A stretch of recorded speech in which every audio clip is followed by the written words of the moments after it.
A new phase of construction is underway at Revolution Mill, a place that used to be the world headquarters making flannel, is now going to be a place where people work, play, and live.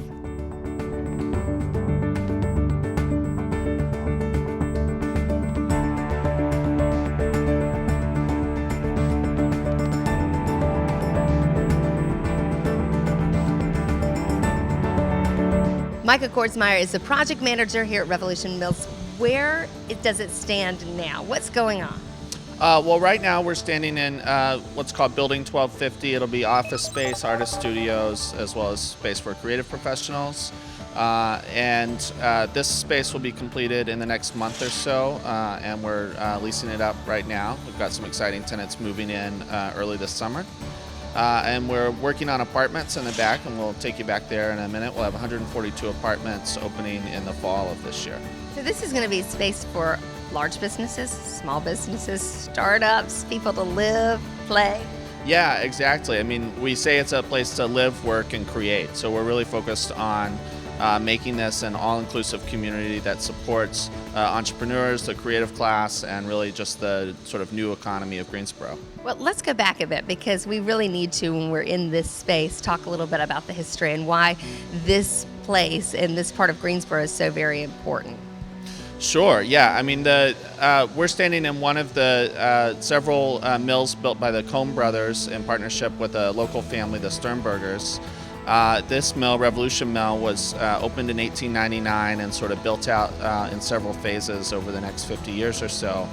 It was a flannel mill. It grew to be the largest flannel mill in the world, and it was named Revolution Mill because they brought some really what for the time was revolutionary new technologies to the South. So before then, a lot of the technology and textile production was located in the Northeast, and so the jobs down here were not as good, didn't pay very well, pretty low end. But the Cohn brothers bringing that technology here really made for great jobs and a great economy right here in Greensboro. And really made this the capital of the world, really, in manufacturing for flannel. Yeah, absolutely. Revolution Mill was that, and then also a capital for denim production at the White Oak facility, which is still operating today. And the textile industry in Greensboro really remains strong, even if if it's transitioned more to a sort of design orientation. And so we've got some great tenants that will be moving in that are really representative of that today's textile industry in Greensboro. Of course, this mill closed in the early 80s, is that right?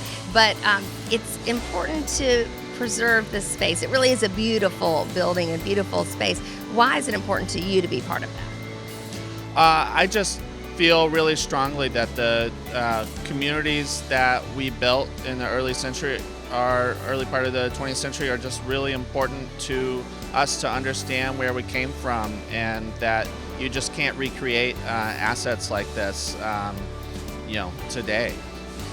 Nick Piornak is the development manager on this project. Now, we're in a different space. We actually came downstairs from where we started. The ground floor is going to be a very creative space. Correct. We've made the spaces a little bit smaller to accommodate artists. We already have several artists coming to the spaces. Pre-leased these about a month ago, and people are excited to move in this summer. We also have about a 3,500 square foot gallery here on site, which we will program regularly using some of the locals and also bringing artists in from all over the country. This light, these windows must be a big draw for this space. Yeah, everybody was fighting for the north windows. I guess the indirect light is really critical to the artists. But the rest of the floor is also going to be creative. So we're bringing in marketing firms, interior design, fashion design, trying to make this whole floor interact with each other in a creative way. Not only are the windows beautiful, but you've preserved so much of the building. When you look up, when you look down, when you look all around, it really is beautiful, and you feel like you're kind of brushing with history while you're here. Yeah, absolutely. I mean, even the floors, there was a lot of water damage historically, so we had to save what we could, bring in all new maple floors, and then sand everything out to get one good-looking surface. So you will see patches of still old and new, and it's really, really cool. Of course, the brick is spectacular. The biggest thing, though, I want to talk about is the windows, because these windows are original, and they had to scrape every single seal and put every new paint in and reseal every window. And it was a year to do all the windows. It was pretty spectacular.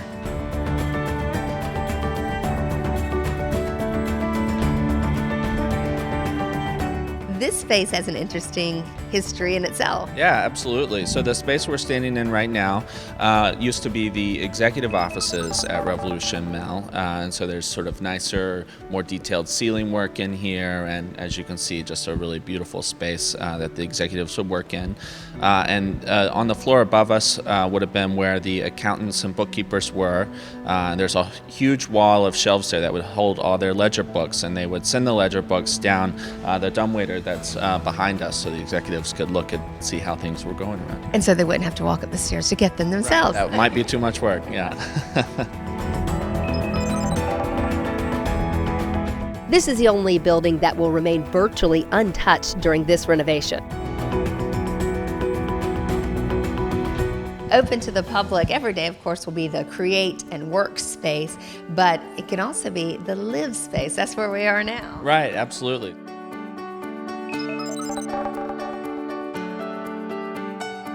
So we're standing in what will be a one-bedroom apartment.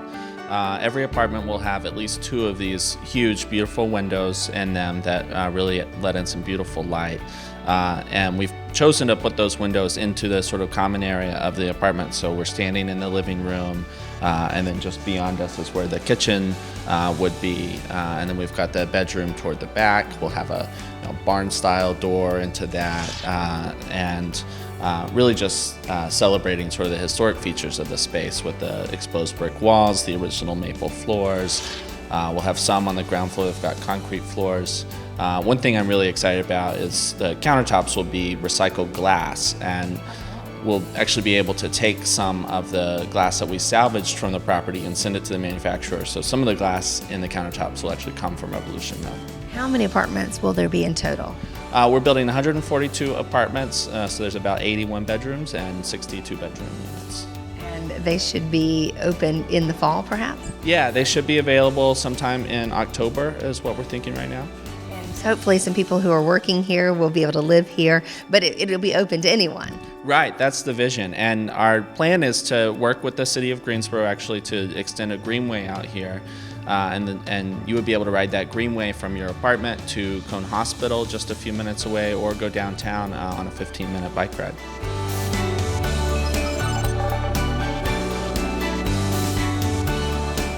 This building is called the Carpenter's Shop, and it will be home to a restaurant when the project is complete. And we're thrilled today to welcome all of you for this press event to announce our partnership with Natty Greens and their new restaurant coming to Revolution Mill.